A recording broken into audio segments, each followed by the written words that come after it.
The Minister of Finance released the national budget. And surprisingly, he's managed to consolidate at a time when we thought expenditure will actually remain at levels pretty much the same as last year, which is 72 billion. He's consolidated to just over 67 billion for the 2021 financial year. Why is this important? Well, we know that he's still going to maintain his expenditure to some of the social sectors, and that means ensuring that the health sector, education sector, and most expenditure that will help resuscitate economy continues. But at the same time, we see that he has had to make some adjustments with respect to debt.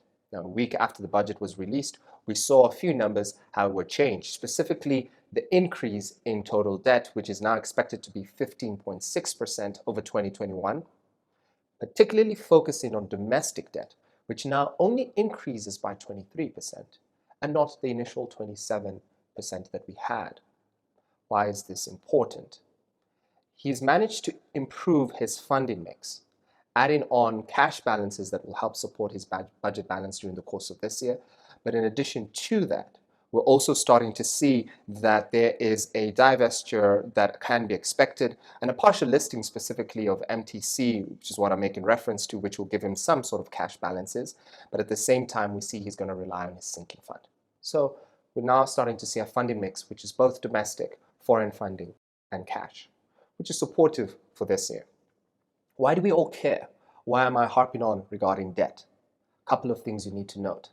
Domestic debt is increasing. In fact, the total debt trajectory as a percentage of GDP by the Minister of Finance estimates gets to about 77% at the end of the MTEF.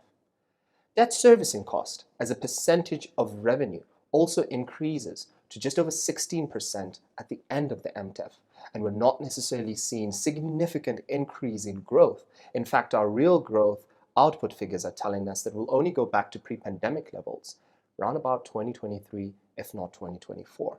If you take all of that together, you realize that there's mounting pressure on Namibia's ratings, especially as viewed by both Moody's and Fitch.